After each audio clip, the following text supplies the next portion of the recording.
Ini baru mantap. Erick Thohir manut perintah Jokowi, survei tertinggi pasangan dengan Ganjar Pranowo, tolak lamaran Prabowo. Wah, ini baru cocok. Poinnya saya bukan bagus-bagusan, tetapi yang seperti saya bilang, satu, ya saya tegak lurus dengan Bapak Presiden. Ya, artinya apa? Koalisi yang terbentuk itu benar-benar akan melanjutkan program Bapak Presiden atau tidak.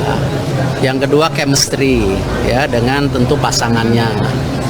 Dari Pak Erick Thohir bahwa dia cawapres yang didukung oleh Pak Jokowi gitu. Di satu sisi ya. Di sisi lain itu semacam pernyataan juga kepada Presiden Jokowi bahwa dia kalau didorong oleh Pak Jokowi sebagai cawapres, dia akan tegak lurus, akan menjadi orang yang bisa dipercaya oleh Pak Jokowi untuk melanjutkan program-program itu. Ya di PDI Perjuangan sih tetap ada nama tersebut, tapi kalau kemudian yang bersangkutan atau kemudian partai yang mendukung Pak Erick Thohir tidak berkenan, ya itu kan ya boleh-boleh saja. Kita bisa mengatakan ya Erick ya kelihatan paling potensial. Kemungkinannya untuk mendapatkan dukungan kalau berpasangan dengan Ganjar Pranowo. Halo, dengar suara JJ kembali di channel Redaksi Jurnal. Pasangan Ganjar Pranowo dan Erick Thohir akan keluar menjadi pemenang pertarungan apabila kontestasi pemilihan presiden 2024 dilaksanakan hari ini. Pasangan Ganjar Erick diprediksi menang jika berhadapan dengan Prabowo Subianto, Gibran Rakabuming Raka, dan Anies Baswedan Yeni Wahid. Simulasi tiga pasangan capres-cawapres tersebut dilakukan Lembaga Survei Indikator Politik Indonesia yang dilakukan pada Juli 2023. Kata Direktur Eksekutif Indikator Politik Indonesia, Burhanuddin Muhtadi, Jumat 18 Agustus, elektabilitas Ganjar Erick 35,5%, sementara duet Prabowo Erlangga memperoleh elektabilitas 32,6%, sedangkan pasangan Anies Yeni memperoleh elektabilitas 22,6%. Diketahui, survei tersebut dilakukan pada 15-21 Juli 2023 yang dilakukan melalui wawancara tatap muka langsung dengan para responden. Jumlah responden yang dipilih sebanyak 1.811 responden yang ditarik dengan metode multi-stage random sampling. Adapun margin of error yang diterapkan adalah sebesar kurang lebih 2,35% pada tingkat kepercayaan 95%. Sementara itu dilansir dari Antara, pengamat komunikasi politik Universitas Brawijaya, Anang Sujoko menilai Erick Thohir mengikuti arahan dari Presiden Joko Widodo jika berhadapan pada pilihan mendampingi Ganjar Pranowo atau Prabowo Subianto dalam pemilu presiden dan wakil presiden 2024. Menurut Anang, ketika dikonfirmasi di Jakarta pada hari Minggu menyebutkan sosok Erick Thohir kemungkinan dikehendaki dua bakal capres Ganjar dan Prabowo. Kata Anang Sujoko, sekarang tinggal Erick mau atau tidak berpasangan dengan Ganjar atau Prabowo. Tapi saya yakin Erick akan patuh pada perintah Jokowi. Anang meyakini sosok Erick potensial maju sebagai bacawa pres, mengingat beberapa hasil survei termasuk yang digelar Indikator Politik menunjukkan nama dia unggul dan bersaing dengan tokoh-tokoh lain seperti Gubernur Jabar Ridwan Kamil dan Menteri Pariwisata dan Ekonomi Kreatif Sandiaga Uno. Dalam survei terbaru Indikator Politik yang dirilis pekan ini, 18 Agustus, nama Erick terlihat dominan dibandingkan dengan nama-nama yang potensial lainnya karena dia mampu membantu Ganjar atau Prabowo memperoleh suara di atas 30% dalam simulasi Pilpres 2024. Pasangan Prabowo dan Erick dalam survei terbaru memperoleh 33,9% suara, sementara pasangan Ganjar Pranowo Erick Thohir memperoleh 35,5% suara. Saat berhadapan dengan Prabowo Erlangga, 35,8% saat berhadapan dengan Prabowo Gibran.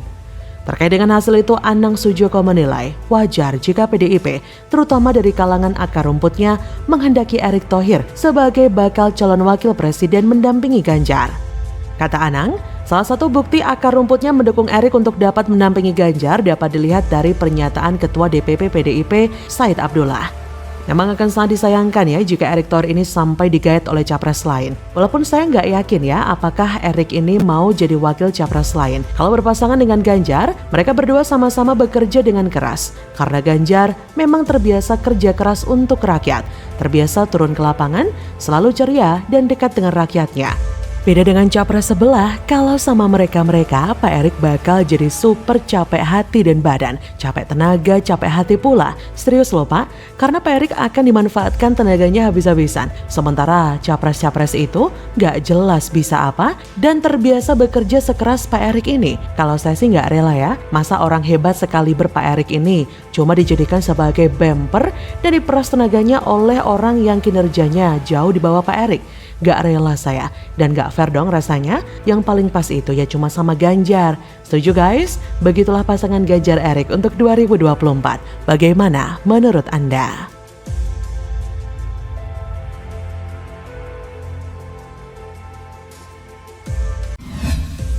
Geger, viral bocah dikibuli Nasdem, jalan sehat berhadiah umroh ditukar TV dan dispenser, belum jadi penguasa aja, rakyat sudah dikibuli, jangan dipilih capres usungannya, sama-sama tukang ngibul. Yang utamanya menjalin silaturahmi antar warga sekecamatan Tamalate. Ya, Tamalate ini adalah kampung tua, dulu menjadi wilayah Goa, tahun 71 masuk Makassar, ini tanah para raja, dan menurut saya Tamalate ini justru harus dibangun, dimulai dari Sungai Jenepera. Padahal Nasdem saat ini sedang bersiap memasuki proses pemilihan umum yang membutuhkan dana besar. Kampanye pencalonan anggota legislatif Nasdem saja akan memakan biaya tidak sedikit. Apalagi Nasdem juga harus menyiapkan biaya untuk mendanai pencalonan Anies Baswedan sebagai presiden. Kalau uang dari pelatih sekarang terblokir, saya bisa membayangkan betapa sulitnya urusan pendanaan kampanye sang capres berikutnya. Halo, selamat datang di channel Redaksi Jurnal bersama JJ.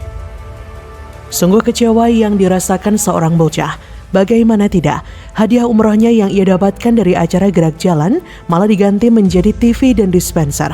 Peristiwa ini terjadi di Tamalanrea, Makassar, hingga viral di media sosial. Seperti dikutip Tribun Medan dari tribunwow.com, seorang bocah di Tamalanrea, Makassar harusnya mendapatkan hadiah umroh, tapi malah diganti menjadi TV dan dispenser.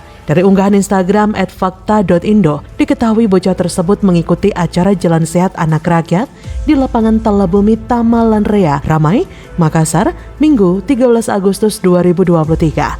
Diketahui dalam unggahan tersebut, acara Jalan Sehat Anak Rakyat diadakan oleh politikus Partai Nasdem dan Ketua DPRD Kota Makassar, Rudianto Lalo. Dalam acara tersebut, Rudianto Lalo juga sempat memberikan door prize atau hadiah kepada peserta yang beruntung.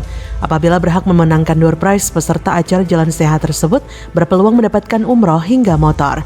Namun, seorang peserta bernama Jos alias Rifki yang berusia 12 tahun memenangkan hadiah umroh harus rela door prize yang ia dapatkan itu dibatalkan secara sepihak oleh panitia ketika berada di atas panggung. Belum cukupnya umur Rifki dan belum memiliki hak pilih pada pemilu 2024 menjadi alasan panitia membatalkan hadiah umroh tersebut. Menyikapi pembatalan hadiah umroh dari Rifki, sang orang tua yaitu Indah Astriani ikut mempertanyakan keputusan sepihak dari panitia acara Jalan Sehat tersebut. Indah menilai panitia acara Nasdem itu tidak adil karena hak yang seharusnya ia dapatkan malah dirampas.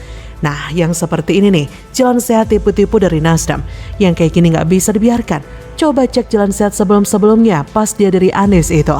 Jangan-jangan sama ngibulnya dengan yang ini.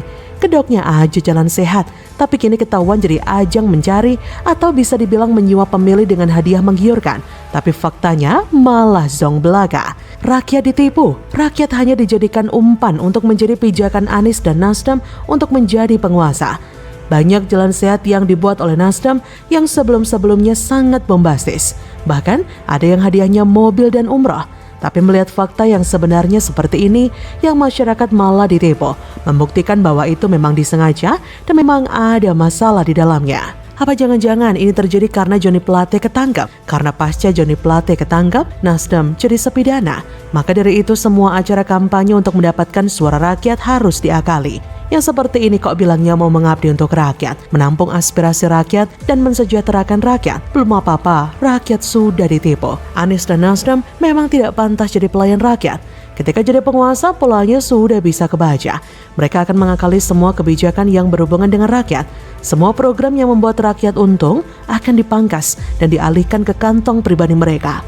Semua program yang membuat rakyat untung akan dipangkas dan dialihkan ke kantong pribadi mereka. sungguh menyedihkan. Jangankan itu, berkaca pada cara Anies memimpin, sepertinya pembangunan apapun yang belum selesai di era Jokowi yang menguntungkan masyarakat mungkin tidak akan dilanjutkan atau ditunda sampai Lebaran Kuda. Paling mentok, Anies cuma bisa bikin jembatan cantik untuk selfie dan IG story. Gengsi tinggi banget menembus langit, miskin ide tapi malah ngebet jadi penguasa. Cuma pintar gonta-ganti nama biar kelihatan berprestasi dan sudah bekerja. Untuk hanya sekedar jalan sehat dan gerak jalan sekabupaten saja bisa dikibuli. Bagaimana mau membangun satu Indonesia yang luasnya ribuan kali lebih besar? Hati-hati, waspadalah, waspadalah. Bagaimana menurut Anda?